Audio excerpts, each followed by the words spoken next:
జనరల్గా నేను నిన్న వీడియోలో కూడా అదే చెప్పా, ఈరోజు వీడియోలో కూడా అదే చెప్తా.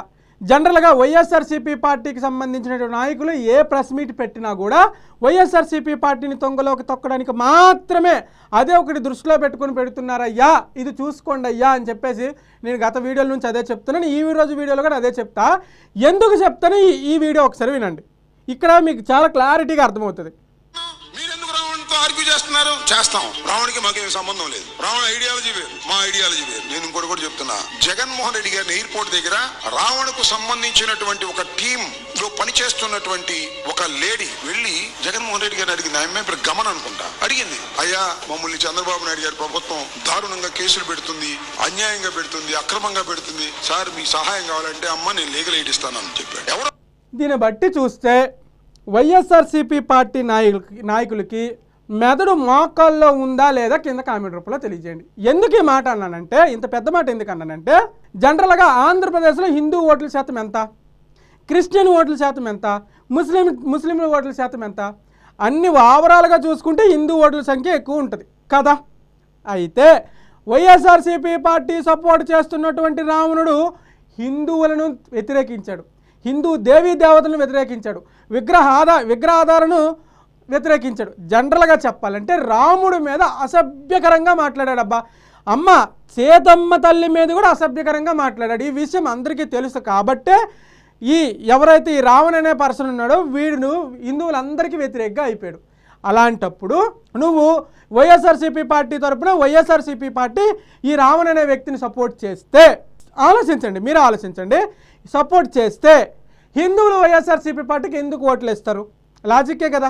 దీనికే నేను వైఎస్ఆర్సీపీ పార్టీలకి మోకాల్లో ఉంది మెదడు అనేది. సరే, ప్రభుత్వాన్ని ప్రశ్నించాడు, ప్రభుత్వ విధానాలను వ్యతిరేకించాడు, రాజకీయ పరంగా వ్యతిరేకించాడా, పర్సనల్గా వ్యతిరేకించాడా అనేది చూడాలి. ఆయన పూర్తి వీడియోలు చూడండి, ఎక్కడ రాజకీయ పరంగా వ్యతిరేకించింది లేదు.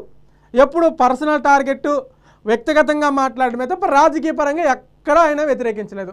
అలాంటి వ్యక్తిని వైఎస్ఆర్సీపీ పార్టీ సపోర్ట్ చేస్తే న్యూట్రల్ పర్సన్లు కూడా ఎందుకు వైఎస్ఆర్సీపీ పార్టీకి ఓటేస్తారు?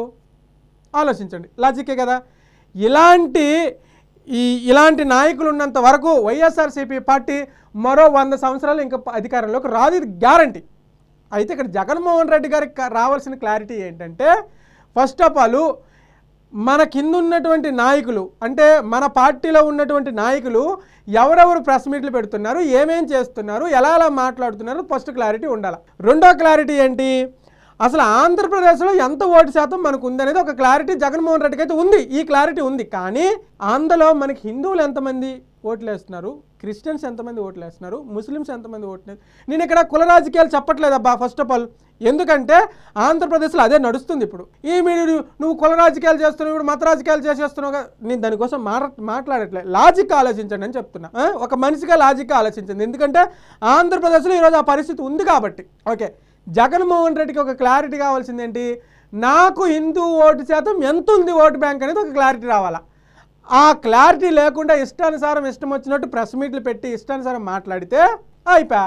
సో ఇక దీన్ని మనం ఎట్లా మాట్లాడినా ఇక మనం ఏం చేయలేం. ఎందుకంటే ఇంత నీచమైన వ్యక్తుల్ని, ఇంత నికృష్టమైన వ్యక్తుల్ని వైఎస్ఆర్సీపీ పార్టీ సపోర్ట్ చేస్తుంది అంటే వైఎస్ఆర్సీపీ పార్టీ ఏ స్థాయికి దిగజారిపోయిందో, వైఎస్ఆర్సీపీ పార్టీ ఏ స్థాయిలో ఉందో ఆంధ్రప్రదేశ్ ప్రజలందరికీ అర్థమైంది.